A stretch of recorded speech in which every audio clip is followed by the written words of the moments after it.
رائےوں میں اختلاف ہو سکتا ہے، اختلاف الگ ہے، مخالفت الگ ہے۔ اختلاف تو ہوتا ہے اور ہونا بھی چاہیے، میاں بیوی میں بھی اختلاف ہوتا ہے، ساتھیوں میں بھی اختلاف ہوتا ہے رائےوں کا، کیونکہ مزاج الگ الگ ہے۔ 5 انگلیاں اللہ نے ایک سی نہیں بنائی ہے، اس لیے اختلاف اور اختلاف رائے یہ تو ہونے والی بات ہے، انہونے والی بات نہیں ہے۔ ایک ہے اختلاف، ایک ہے مخالفت۔ مخالفت کی اجازت نہیں ہے، اختلاف کی اجازت ہے، ہماری رائے ہے، ہماری رائے ہے۔ صحابہ یہ کرتے تھے، اس کو اعتدال کہتے ہیں۔ اختلاف بھی ہے اور مخالفت نہیں ہے، ساتھ دے رہے ہیں۔ اس کے قصے ہیں، اختلاف ہے۔ ابو ہریرہ رضی اللہ تعالیٰ عنہ جب حضرت علی اور حضرت معاویہ کا اختلاف ہوا تو حضرت علی کے ساتھ تھے، ابو ہریرہ ان کی فوج میں تھے۔ جب کھانا کھانے کا وقت آتا تھا تو امیر معاویہ کی فوج میں چلے جاتے تھے، کھانا وہاں کھاتے تھے۔ لوگوں نے کہا آپ تو حضرت علی کی فوج میں ہیں، کہ ہاں حضرت علی حق پر ہے اس لیے حق کا ساتھ دیں گے، اور کھانا کھانے کے لیے یہاں آتے ہیں کہ کھانا امیر معاویہ کے ہاں کھانا اچھا ہوتا ہے اس لیے وہاں کھانا کھائیں گے۔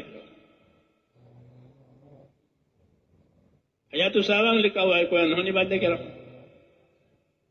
ابو ہریرہ کہ کھانا کھانے کے لیے کہ مخالف فوج میں تو وہ کھلاتے تھے کھانا، یہ نہیں کہ ان کی فوج کے آدمی، ورنہ فوج میں تو کتنی بات ہوتی ہے، آپ جانتے ہیں کتنے نزاکتیں ہیں فوج میں، کتنے ڈاؤٹ ہوتے ہیں ان کو۔ فوج تو کھانا وہاں کھانا اور ساتھ حضرت علی دیں گے، کیوں کہ حضرت علی حق پر ہے اس لیے ساتھ حضرت علی کے دیں گے، اور کھانا کہ کھانا ان کا اچھا ہوتا ہے۔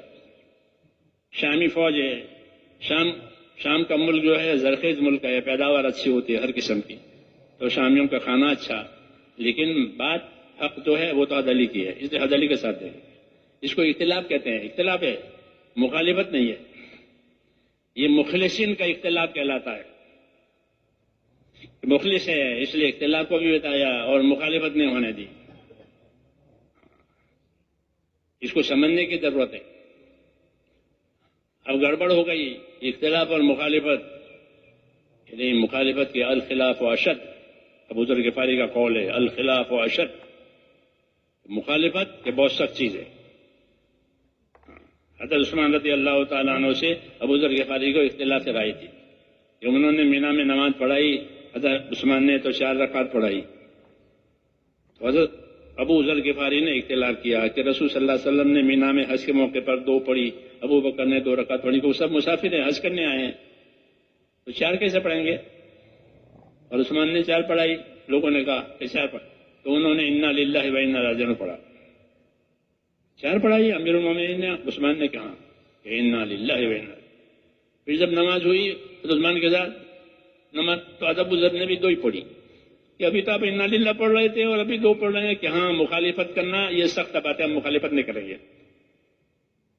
رائے ہے، ابن عمر بھی ایسا کرتے تھے، جب عثمان کے ساتھ نماز پڑھتے تھے تو ان کی ابتدا میں 2 پڑھتے تھے، اور جب اپنی نماز پڑھتے تھے جماعت کے بغیر تو 4 پڑھتے تھے۔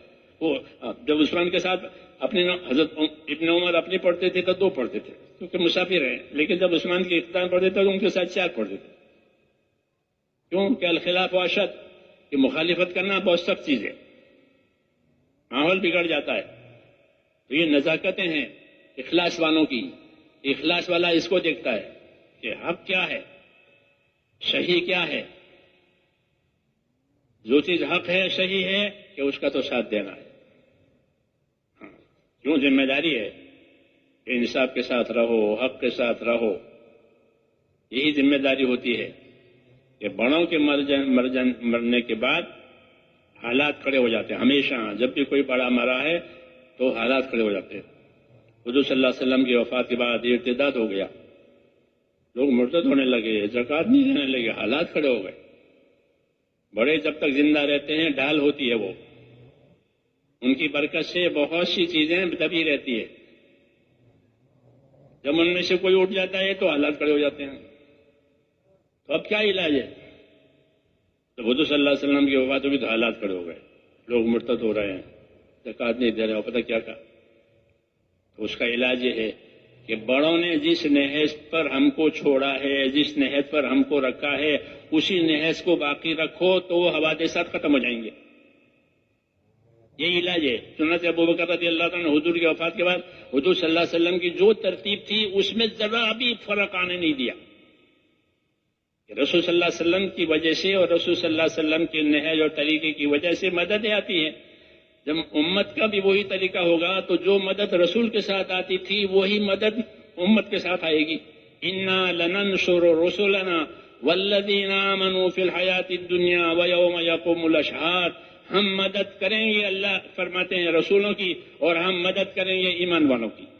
یہی دو قسم اللہ کی مدد پانے والی ہے، ایک رسولوں کی جماعت اور ایک امت مسلمہ مومنہ جو رسول کے نہج پر ہوگی، رسول کے طرز پر ہوگی. ان کے لیے وہی مدد ہوگی جو رسول کے لیے ہوتی. تو ابو بکر رضی اللہ تعالیٰ عنہ نے ساری امت کو یہ سبق دیا کہ بڑوں کے مننے کے بعد اگر حالات پیدا ہو جائیں تو بڑوں کے طرز کو مت چھوڑو، ان کے نہج پر رہو. تو جس طرح نبی کے زمانے میں وہ صحیح نہج کی وجہ سے اللہ تعالیٰ کی نصرتیں آئی، باطل دب گیا، حق کو فروغ ملا، ایسا یہ بھی ہوگا. تو حضرت عمر ابو بکر رضی اللہ عنہ نے کسی کی نہیں سنی. جو ترتیب حضور صلی اللہ علیہ وسلم کی تھی وہ برابر. حضرت عمر کچھ کہنے آئے تو ان کو بھی دھمکایا کہ تو جاہلیت کے زمانے تو زوراور تھا اور اب اسلام لانے کے بعد بودا ہوا ہے، یہ کرے. ہاں، تو کوئی نہج ان کا بدلنے نہیں ہے حضور صلی اللہ علیہ وسلم کا. ہاں، تو ایک تھوڑے ہی عرصے میں 2 مہینے یا کچھ آگے پیچھے میں اللہ تعالیٰ نے حالات کو صحیح کر دیا. یہ صحابہ کا اسوہ ہے، یہ اسوہ ہے کہ اللہ کی اور رسول کی جو ترتیب ہے، جو نہج ہے، کہ اس کو باقی رکھو، کہ اسی سے سارے حالات اللہ نے پہلے بھی صحیح کیے تھے اور آئندہ بھی اللہ اسی سے صحیح کریں گے. ہاں، اور اگر ان کا نہج چھوٹ گیا تو کیا کرنا چاہیے کہ اس کا شکر کریں، اس کا حق ادا کریں. شکر کرنے کا مطلب یہ نہیں کہ ہم لوگوں میں مشہور ہو جائیں. یہ شہرت کی تو اللہ کے یہاں کوئی قیمت ہی نہیں ہے، شہرت کی کوئی قیمت نہیں ہے. صلاحیت اللہ دیتے ہیں، ان صلاحیتوں کو دین پر لگانا ہے. شہرت سے کوئی فائدہ نہیں ہے. آدمی مشہور ہو جاوے، مشہور بہت ہیں، مقبول تھوڑے ہیں. دنیا میں مشہور بہت ہے لیکن مقبول تھوڑے. اصل تو یہ ہے کہ اللہ کے ہاں ہماری چیز مقبول ہو جاوے، اللہ کو پسند آ جاوے. یہ اصل ہے. لوگ جانیں گے، لوگ ہماری تعریف کریں گے، اس کا کوئی فائدہ نہیں ہے. لوگ برائی کریں، اس کا کوئی نقصان بھی نہیں ہے. جی ہاں، انبیاء کرام کے ساتھ دونوں باتیں، لوگوں نے ان کی برائیاں بھی کی. ہاں، کیا کچھ نہیں فرمایا صبر کر لو. وَاصْبِرْ عَلَىٰ مَا يَقُولُونَ. لوگ جو باتیں کرتے ہیں اس پر آپ صبر کرو، انہیں چھوڑو. آپ دیکھا تو میں نے کہا کہ اللہ تعالیٰ نے آپ کو اس کام میں لگایا ہے، اس کا شکر کریں. ہاں، تاکہ یہ نعمت اور بڑھے. ہاں، اور بڑھانا چاہیے. جو چیز بڑھے گی وہ باقی رہے گی، جو چیز بڑھے گی نہیں وہ باقی نہیں رہے گی. اس لیے لوگ اپنی ضرورت کے لیے مال بڑھاتے ہیں، کیونکہ روز ضرورتیں پیدا ہوتی ہے. اگر مال نہیں بڑھائے تو ضرورتوں کا بھی نہیں ہوگا، وہ ختم ہو جائے گا. اس لیے آگے بڑھنا کام میں یہ اصل ہے. کام میں اپنے آپ کو آگے بڑھائیں. حضرت عمر رضی اللہ تعالیٰ عنہ اللہ کے راستے والوں کے بارے میں یہ فرماتے تھے کہ یہ جو اللہ کے راستے والے ہیں یہ اپنے آپ کو خیر کے کاموں کے عادی بناویں. ہاں، کیا بنے؟ خیر کے کاموں کے عادی بنے. یعنی اتنے پابند ہو جائیں کہ ہم اس کے عادی ہو گئے. پہلی سب کے عادی ہو گئے، تکبیر اولا کے عادی ہو گئے. جی ہاں، یہ دین کا کام کرتے کرتے کرتے ہم اس کے عادی، جیسے چائے کے عادی ہو گئے، کافی کے عادی ہو گئے، پان کے عادی ہو گئے، لوگ عادی ہو جاتے ہیں. کھانے پینے کی چیزوں میں، استعمال کی چیزوں میں عادی ہو جاتے ہیں. اتنا تعلق ہو جاتا ہے. ایسے فرماتے تھے کہ دین کے کام کرنے والے جو اللہ کے راستے، سعد بن ابی وقاص اللہ کے راستے میں جا رہے تھے، ان کے ساتھ 10,000 آدمی تھے. فرمایا یہ مجمع تیرے ساتھ جا رہا ہے، ان کو خیر کے کاموں کا عادی بنانا. یہ سبق ہے آئندہ اللہ کے راستے والوں کے لیے کہ وہ اللہ کے راستے کی محنت کرتے کرتے اپنے ان کاموں کے عادی بن جائیں. انہیں کوئی بوجھ ہی نہیں ہے. جیسے عادت کی چیزیں سہولت سے ہو جاتی ہے، نہیں ملتی تو تلاش کرتے ہیں. تو یہ ضروری ہے، یہ ہر کام کے ہم عادی بنیں. ہاں، دعوت یہ تو اعمال کے مجموعے کا نام ہے. دین بھی اعمال کے مجموعے کا نام ہے. دین اس میں بہت سارے اعمال ہیں، فرائض بھی ہیں، واجبات بھی ہیں، حرام سے بچنا بھی ہے، جی ہاں، اخلاق بھی ہے، اخلاص بھی ہے، بہت چیزیں ہیں، سب مل کر کے دین بنا. ایسا یہ تبلیغ بھی، یہ بھی اعمال کے مجموعے کا نام ہے. بہت سارے اعمال مل کر کے یہ دعوت بنی. خالی بیان کرنے کا نام یا تشکیل کرنے کا نام نہیں ہے. بہت سارے اعمال ہیں. اتنا بڑا عملہ یہاں کام کر رہا ہے. جی ہاں، کیونکہ بہت کام ہے. دعوت کا بھی کام ہے، سیکھنے سکھانے کا بھی کام ہے، ذکر عبادت کا کام ہے، خدمت بھی ہے، حفاظت بھی ہے، چوکیداری بھی ہے. یہ سب مل کے تبلیغ. راتوں کی عبادت بھی ہے. ایک چیز کا نام نہیں ہے کہ بھئی بیان ہو گیا اور تشکیل ہو گئی، جلسہ اجتماع ہو گیا. یہ اعمال کے مجموعے کا نام. مولانا الیاس صاحب فرماتے ہیں کہ دین تو اعمال کے مجموعے کا نام ہے.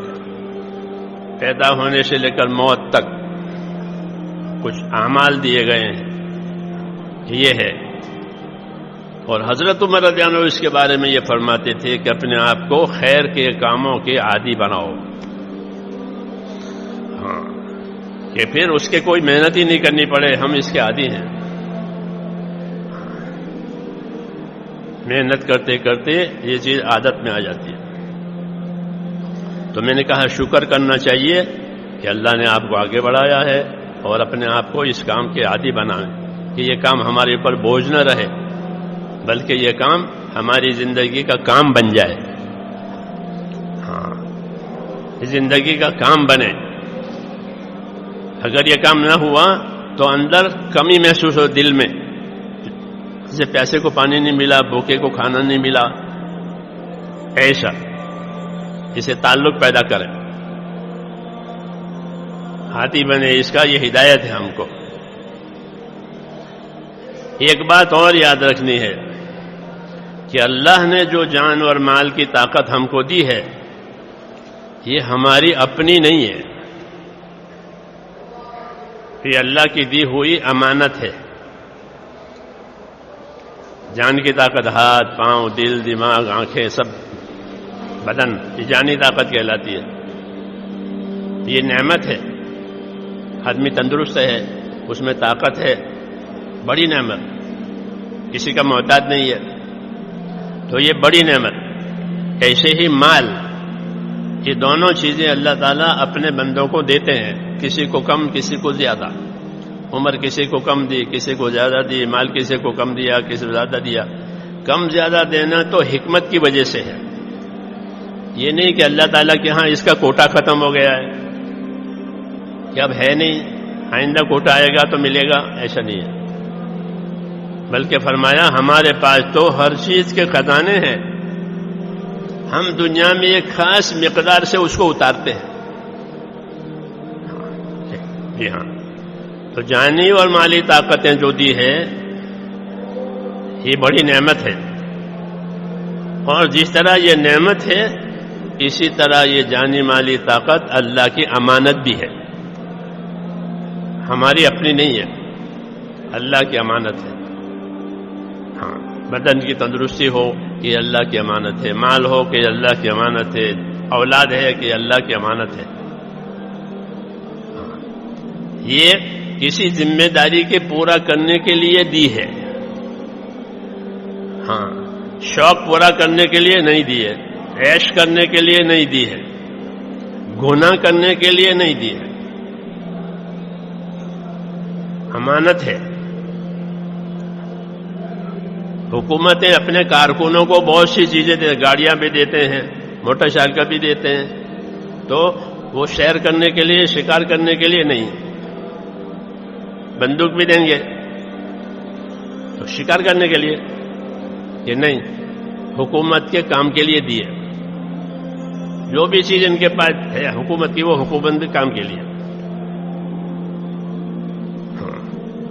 مولانا الیاس صاحب رحمۃ اللہ علیہ فرماتے تھے کہ مسلمان کی زندگی سپاہی کی زندگی، سپاہی کے بعد جو کچھ ہے وہ سرکاری ہے، وہ سرکاری کام کے لیے ہے،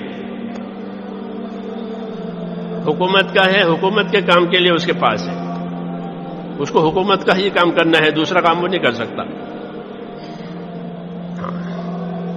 ایسے مسلمان کہ مسلمان کو جو چیزیں دی ہے وہ اسلام کے لیے دی ہے، دوسرے کام کے لیے نہیں دی ہے، غیر اسلامی کام کے لیے کوئی طاقت اللہ نے نہیں دی ہے۔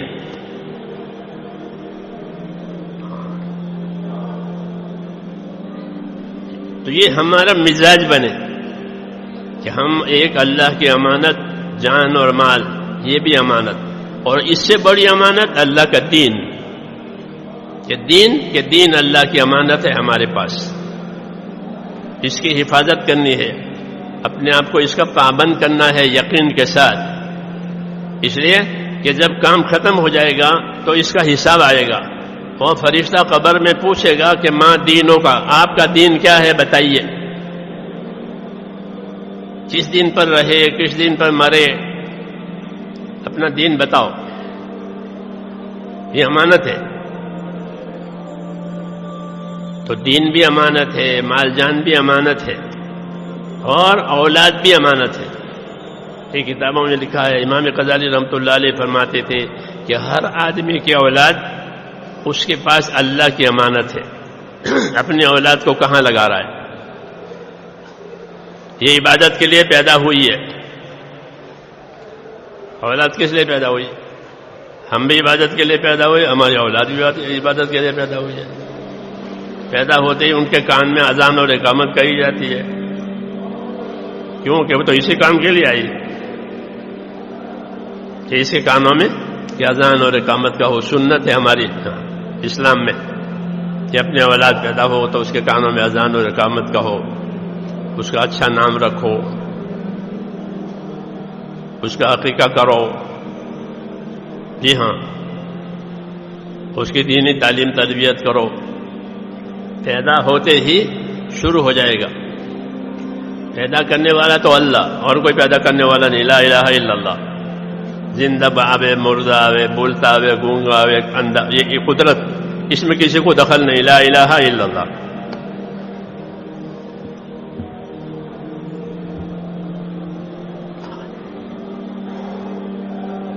جب پیدا ہو